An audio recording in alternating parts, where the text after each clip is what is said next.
this has been a great change for our students. For the last 12 years, we have been doing the Riley House as a principal at several schools in the district. Our children have enjoyed that experience. And now to add the Capitol, it's amazing that our kids live in Tallahassee but never get an opportunity to enjoy all the wonderful things that are in Tallahassee. So adding the Capitol this year has been a wonderful experience for our students in Leon County schools. Just some knowledge of the big picture of the war and how it affected not only the soldiers on the battlefield, but the people at the home front as well, what they sacrificed. And I think especially right now they can make that connection because of the wars in Afghanistan and Iraq and such. A lot of the children have created, care packages and things like that. And I want them to realize that, that's not something new. People have been supporting war efforts for hundreds of years. Hopefully they will think about the invitation to the idea of choosing to participate. They're very young right now, but they're coming into a time in their lives where they're already expressing their preferences and so on, and hopefully they will move right into a feeling of confidence to express their desires and express their thoughts and their values, and to participate in the political system and in every other way.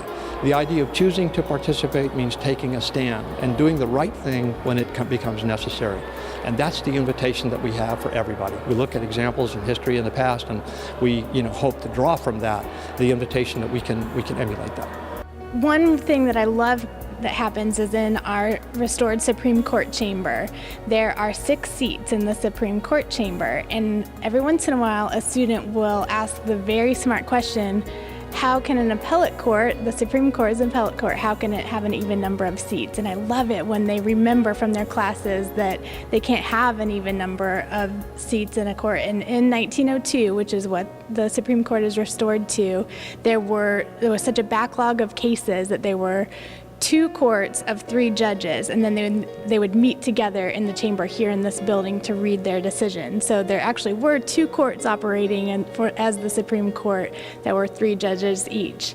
And it's really fun when a student recognizes that is an anomaly and they speak out and can make the connection between what they learned in the classroom about the role of the Supreme Court and see it in person. And they'll remember that because they saw that here. And the original stained glass in that window, let me tell you one more thing about that stained glass. That's not the original. About 15, 20 years after it was put in, it began leaking, making a mess. So it was taken out and replaced with a plain dome.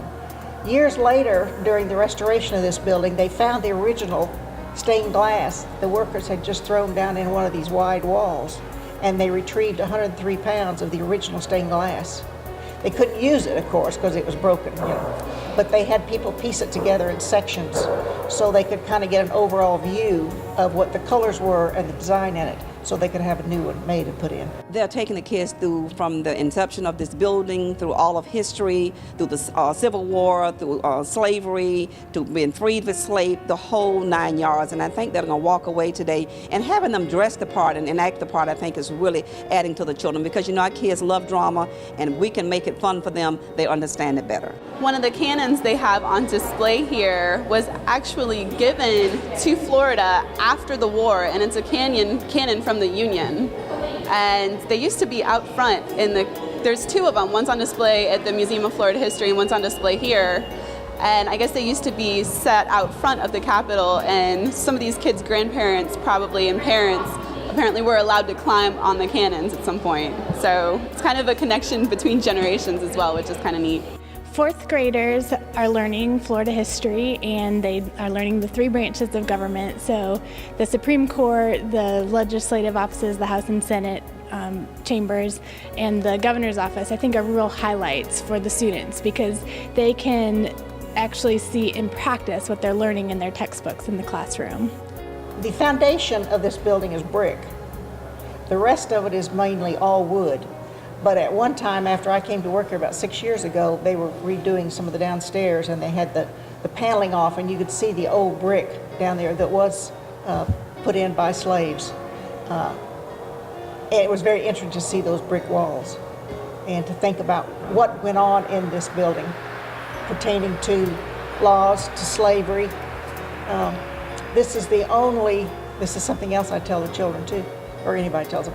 This is the only Confederate capital east of the Mississippi River that was not overtaken by Union troops during the Civil War. They came in by land at St. Mark's, and they got as far up as Natural Bridge. There was a battle at Natural Bridge, and they kept them from coming in the Capitol and going through it or burning it or whatever they would have done to it. Really unique thing about the Capitol is that it preserves the very core of the building that was central and that was here in the period that we're talking about, between 1845 and right up to 1902. The Capitol was just north of the wall that is right behind me here. And as the building was added onto in 1902, in the 1920s, the 30s, and the 40s, they always preserved that central core, that nucleus of the very beginnings of our political history here in this building, from the time of statehood in 1845 right up to the construction of the new Capitol. So these are the roots of everything, and that's why it's important to come back to that. We also emphasize primary sources. In the case of photographs or documents or things this way, well, you might consider this as the building as a primary source as well. And we want to just cement that. They are right here where they can take advantage of all this and learn from it and use this in their school projects and so on, and think about it also as a place to come with their families on vacation and everything. We hope they will come back when they have more time.